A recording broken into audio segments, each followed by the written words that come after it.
How to dissolve childhood brainwashing that prevents money from coming to you. During childhood, the middle self with its reasoning mind is not functioning in its full capacity. So the low self, the emotional self, is pretty much in command. It is incapable of anything but the simplest inductive reasoning, so it accepts, as truth, whatever it is told. When the child asks why he can't have this or that expensive toy, he is told over and over, "We can't afford it." This puts the image of limitation in his mind. He learns that he can't have many of the things he desires. He doesn't believe it's possible to get them. He truly believes his parents' statements. When the child wants to go out to play on a cool day, he is told that he must put on a coat or he will catch a cold. Sometimes he is told that this is the time of year when everyone catches a cold. This tells the child that whenever he doesn't put on a coat, he will catch a cold, especially if it's the season for colds.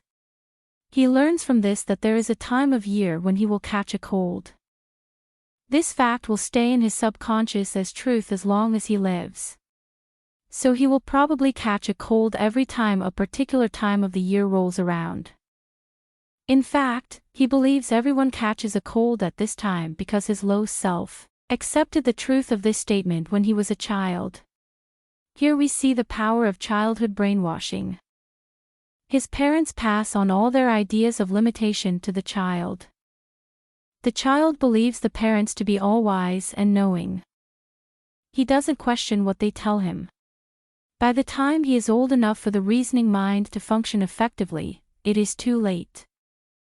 These ideas of limitation have become firmly embedded in the subconscious mind and have become fixed beliefs.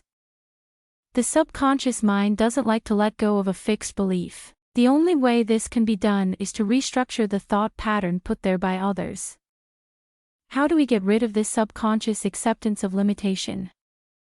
Let us take another look at how these thought patterns got there in the first place. Someone in whom we had faith gave these negative ideas to our low self. We were brainwashed by someone other than ourselves. Now why can't we have a talk with our own low self and remove these ideas of limitation? We can do just that. After we become adults, the reasoning mind of the middle self becomes the guardian of what goes into the mind of the low self. All we have to do to get rid of these negative ideas in the subconscious is to consciously examine each negative belief.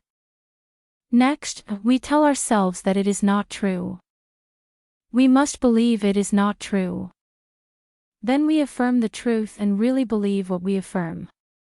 In this way, we change our thinking from negative to positive. As an example, let's go back to the child who is told he can't have many of the things he wants as a grown-up. He has a fixed idea that there are many things he can't have because he doesn't have the money.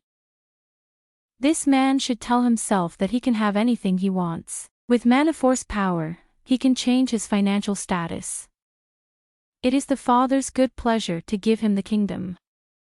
He should continue to examine each and every idea of limitation in this same manner until he literally changes his subconscious thought patterns.